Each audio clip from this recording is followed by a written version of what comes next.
मैं दिव्य देवकी लेकर आई हूँ राहुल और मूषक कहानी का भाग 10। ये तो आप सभी जानते हैं राहुल और मूषक की दोस्ती कैसे हुई। फिर मूषक रोज़ राहुल के साथ स्कूल जाने लगा। सभी बच्चे भी उसकी बातें खूब चाव से सुनते थे। फिर हो गई स्कूल की छुट्टियाँ और राहुल चला गया अपनी नानी के यहाँ। अब मूषक का दिल यहाँ बिल्कुल नहीं लग रहा था। फिर मूषक भी अपने दोनों भाइयों के साथ चला गया जंगल। राहुल के स्कूल की छुट्टियां खत्म हो गई थी, इसलिए वो कल ही अपनी नानी के यहाँ से वापस आ गया था। उधर मूषक भी जंगल से वापस आ गया। आज राहुल को स्कूल जाना है, इसलिए वो जल्दी जल्दी तैयार हो रहा है। वो खुश है क्योंकि वो आज मिलेगा अपने दोस्त मूषक से। आज राहुल की साइकिल हवा से बातें कर रही थी। उधर मूषक भी बेचैन था, राहुल का इंतजार कर रहा था। तभी उसने राहुल को आते देखा और भागा उसकी तरफ। मूषक और राहुल खूब प्रेम से मिले। मूषक जो अब राहुल के हाथों में था, बोला, यार, मुझे तेरी बहुत याद आती थी। राहुल ने कहा, मेरा भी दिल कहाँ लगता था वहाँ तेरे बिना। तभी मूषक ने कहा, अब जल्दी चल स्कूल, बाकी दोस्तों से भी तो मिलना है। राहुल ने कहा, पहले लड्डू तो खा लो। मूषक ने कहा, अभी नहीं, बस जल्दी जल्दी स्कूल चल। बस कुछ ही देर में दोनों स्कूल पहुंच गए। सभी बच्चे मूषक को देख खूब खुश हुए। राहुल ने मूषक को पेड़ के पास उतारा और एक लड्डू देते हुए कहा, अब मिलेंगे लंच ब्रेक में। सभी बच्चे अपनी अपनी क्लास में चले गए और मूषक चढ़ गया पेड़ पर। उसने गिलहरी को देखते ही पूछा, कैसी हो बहन? ठीक हूँ। क्या बात है, कुछ उदास लग रही हो? तुम्हारे बच्चे कहाँ हैं?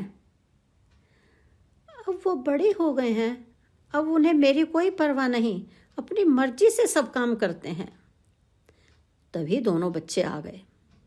मूषक ने उन्हें लड्डू खाने को दिया और उन्हें समझाया, देखो बच्चों, तुम्हें अपनी माँ का ख्याल रखना चाहिए और माँ का कहना भी मानना चाहिए। दोनों बच्चों को अपनी गलती का एहसास हो गया था। उन्होंने अपनी माँ गिलहरी से माफ़ी मांगी। अब गिलहरी खुश थी। तभी लंच ब्रेक की बेल बजी और मूषक पेड़ से नीचे उतर आया। सभी बच्चे खुश थे। सबने मिलकर खाना खाया। छुट्टियों में बच्चे कहाँ कहाँ गए, क्या क्या किया, ये सब बातें होने लगी। राहुल ने भी अपनी नानी के यहाँ क्या क्या मस्ती की सब बताया। तभी एक बच्चे ने मूषक को कहा, दोस्त, तुम भी तो बताओ, तुमने जंगल में क्या क्या किया। ठीक है, मैं तुम्हें बताता हूँ, सुनो। राहुल ने कहा, दोस्त, सब कुछ विस्तार से बताना। मूषक ने कहा, विस्तार से मतलब? राहुल ने कहा, मतलब शुरू से अंत तक, पूरी बात। मूषक ने कहा, अच्छा, इसे कहते हैं विस्तार से। फिर सभी बच्चे हंसने लगे।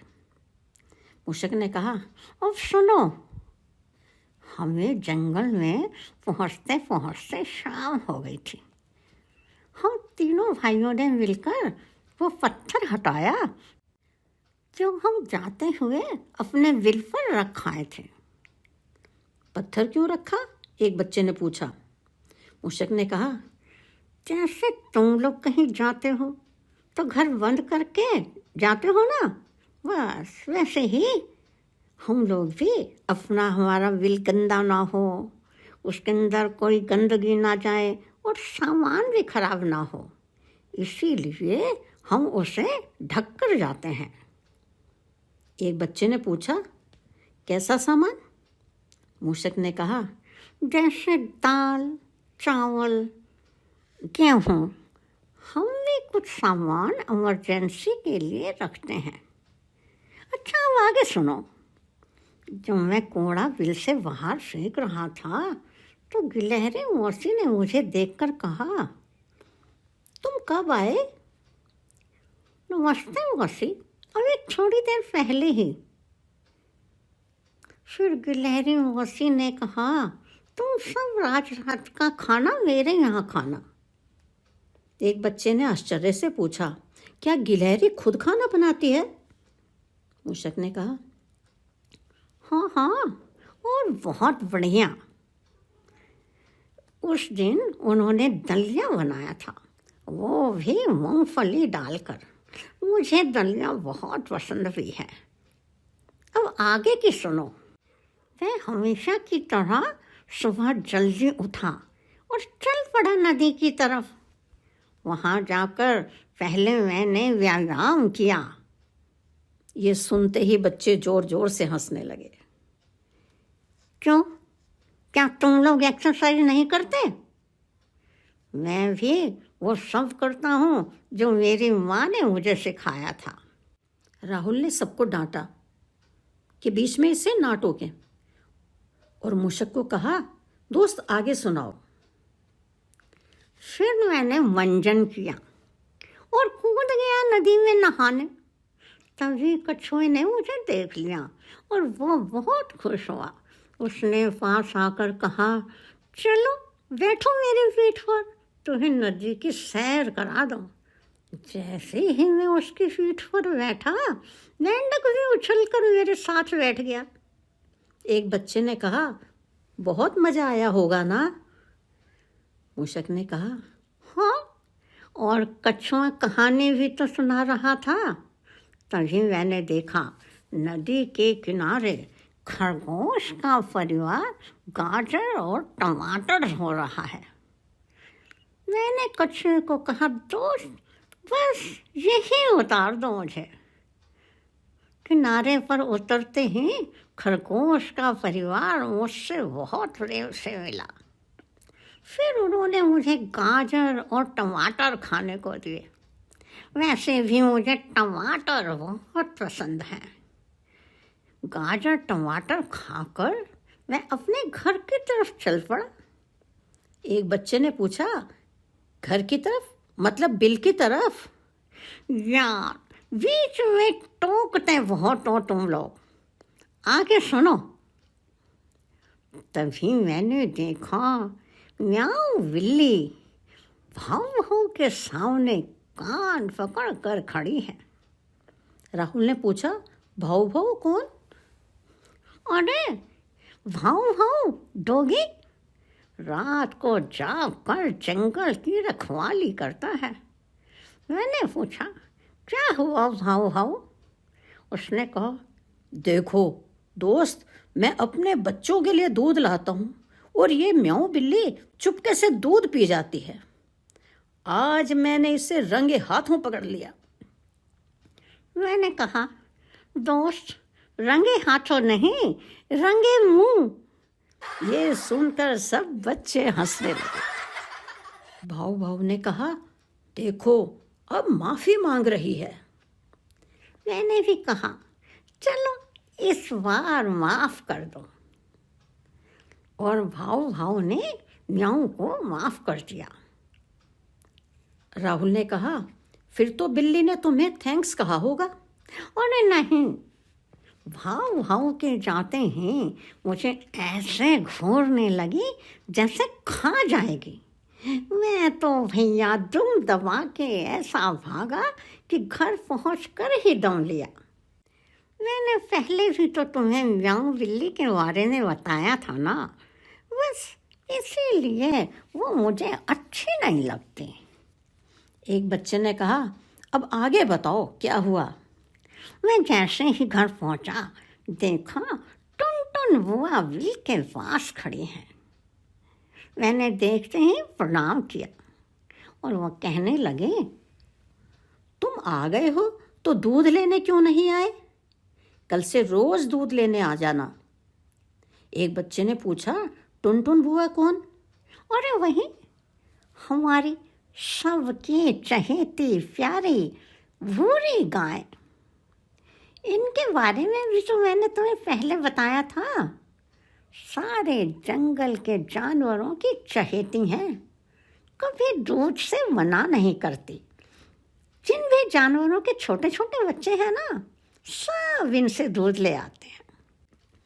एक बच्चे ने कहा, हाँ हाँ याद आ गया, इनके बारे में तुमने पहले भी बताया था। अब आगे बताओ क्या हुआ और क्या क्या मस्ती करी, तुम कहाँ कहाँ गए, क्या क्या खाया। सुन, मैं चल पड़ा अपने हाथी मामा से मिलने। वो मुझे देखकर इतने खुश हुए बता नहीं सकता। उन्होंने मुझे अपनी सूंड से उठाकर पीठ पर बिठा लिया और चल पड़े जंगल की सैर कराने। पता है, जंगल में इतने फल लगे हुए थे, तरह तरह के फल, वही क्या बताऊं, देखो तो मुंह में पानी आ जाए। बस इतने में ही बेल बज गई। अब सब बच्चों को तो अपने क्लासरूम में जाना था। बच्चे चले गए क्लासरूम में और मूषक चढ़ गया पेड़ पर। फिर जब पूरी छुट्टी हुई स्कूल की तो राहुल ने मूषक को बिठाया अपनी बास्केट में और चल पड़ा घर की तरफ। और जब मूषक का घर आ गया, मतलब मूषक का बिल आ गया, तो राहुल ने उसे बास्केट में बैठे बैठे ही कहा कि दोस्त रुको, मेरी नानी ने तुम्हारे लिए कुछ भेजा है। अच्छा अच्छा, दिखाओ क्या भेजा है नानी ने। ये लो देखो, एक उन्होंने तुम्हारे लिए कैप बना के भेजी है और भेजे हैं लड्डू। अरे यार, बहुत सुंदर कैप है। नानी को ना मेरा थैंक्स कह देना, और सुनो, प्रणाम भी कर देना मेरी तरफ से। राहुल ने कहा, बिल्कुल कर दूंगा, ज़रूर कर दूंगा, पर पहले कैप तो पहनो। अरे वाह, तुम तो बहुत सुंदर लग रहे हो इस कैप में।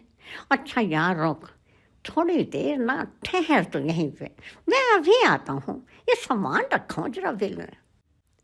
मूषक चला गया सामान बिल में रखने, और जब वापस आया तो पता है बच्चों उसके हाथ में क्या था? उसके हाथ में थी शहद की एक मटकी। उसने आते ही राहुल को मटकी देते हुए कहा, लो यार, मैं भी तुम्हारे लिए ना जंगल से ये शहद लाया हूँ, मीठा मीठा। अरे ये तुम कहाँ से ले आए? वही कालू वैद से, मेरा मतलब है भालू वैद से। उन्होंने मेरे लिए शहद दिया था। मैंने कहा, अरे मामा जरा थोड़ा सा शहद और दे दो, मुझे किसी को देना है। तुमने बता दिया कि उनको मेरे बारे में सब कुछ? अरे नहीं नहीं, बस इतना कह के मैंने उनसे शहद ले लिया। अब ना तुम ये शहद ले जाओ और देखो, अगर खांसी हो जाए, बस एक चम्मच मीठा मीठा शहद खा लो, खांसी गायब। राहुल ने कहा, अच्छा ठीक है, बहुत बहुत धन्यवाद, अब मैं घर जा रहा हूँ, माँ इंतज़ार कर रही होगी। और देखो, अब बाकी की सारी कहानी ना, तुमने जंगल में क्या क्या किया, कल सुना देना ज़रूर, ठीक है? अब मैं चलता हूँ। हाँ यार, ठीक है, कल मिलते हैं, ठीक है ना, चलो बाय। और दोस्तों, फिर राहुल शहद की मटकी लेकर अपने घर की तरफ चल दिया, और साथ साथ सोचता जा रहा था कि देखते हैं मूषक कल हमें जंगल के बारे में और क्या सुनाता है। उधर मूषक भी हंसता हुआ घर जा रहा था, और पता है क्या बोलता जा रहा था?